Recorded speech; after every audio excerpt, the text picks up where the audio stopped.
I'm back on Grammarly's YouTube with another episode of Level Up, your guide to writing and communication success. For the next few minutes, I'll discuss 6 important tips on how and when to use a colon. If you find this content helpful, please subscribe to the channel, give this video a thumbs up, and be on the lookout for more writing support from us.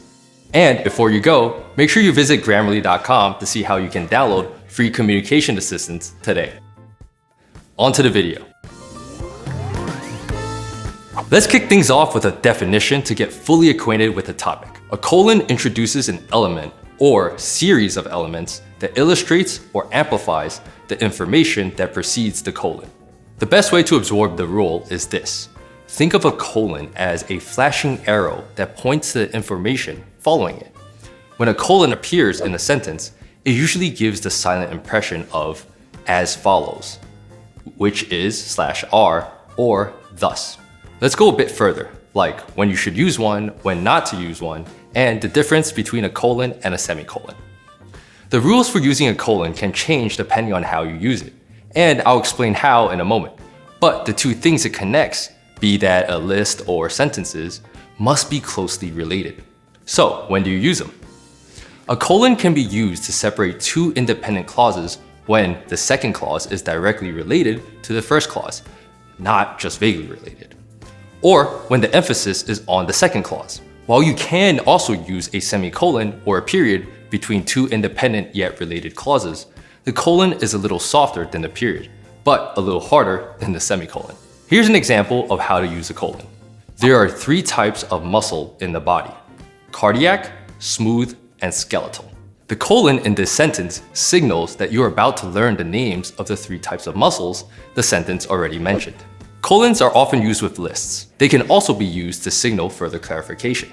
So, when should you use a colon? There are many times when a colon might be used in your writing. Here are 6 times you'll need one. Number 1, lists.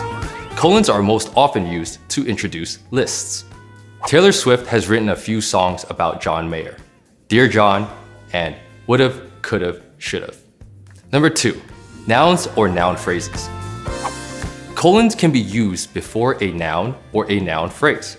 The movie had everything I wanted: action and suspense. Number 3, quotes.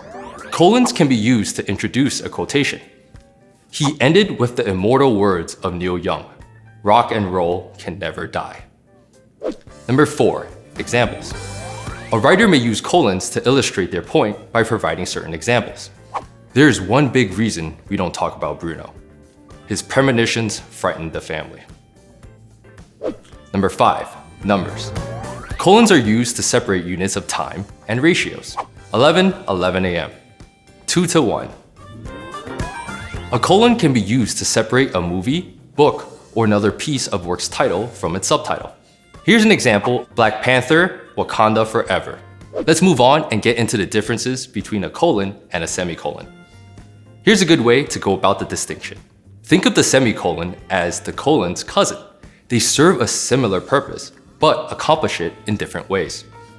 For example, a semicolon can be used to connect 2 independent clauses, but it acts as a conjunction rather than as follows or including. Here's an example. I think I'll go to the mall today. I need new pants and a pair of shoes. The semicolon here takes the place of conjunction because the second part expands on the first part. Semicolons can also be used to separate items in a lengthy list, or if the list contains additional punctuation that might trip up the reader.